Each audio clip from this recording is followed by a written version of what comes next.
Gender differences play a big role when it comes to health and safety in the workplace. Women face particular challenges around mental illness, musculoskeletal disorders, and reproductive health. Sandra Dorman of Laurentian University sat down with COS to discuss the differences in reported claims and how employers can manage them. Men have more claims than women, like significantly more, like 12 times more. They also have more fatalities than women. If you look at the jobs that are associated with most high risk, it's going to be jobs where men predominate in, right? So fatalities, mining, industry, construction, those are jobs men predominate in. So we don't think it's because men are less safe than women are in the workplace. We just think that not only are they predominating those types of jobs, but also that they have more practices in play for reporting those types of injuries. Both sexes have high musculoskeletal claims, but with notable differences. The women tend to have more claims around the neck and the shoulders and the arms.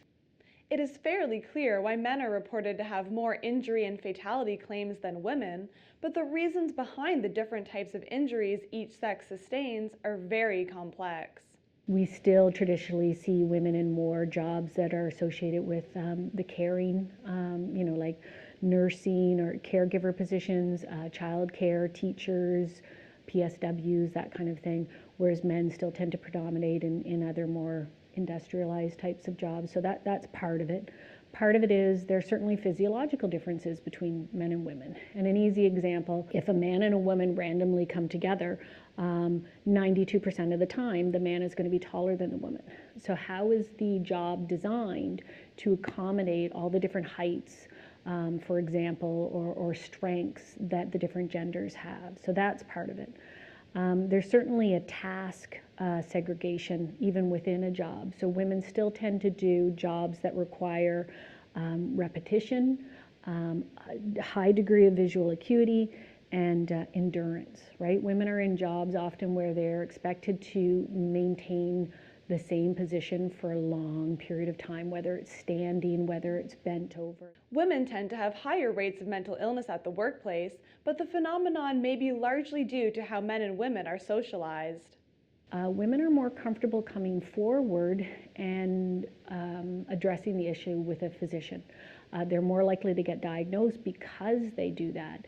Men are still, potentially suffering in silence around mental disease. When it comes to accommodating both genders, solutions to health and safety issues at the workplace need to be multifaceted. Some of the obvious solutions are developing or designing the workplace for both genders. I mean, that's a first step. Sexual harassment, it needs to be part of the conversation. Recognizing, potential discrimination in terms of the gender. So, for example, in our workplace, if you have a woman that is in a higher position of power, she's often still carrying more of the administrative load than a man in the same position.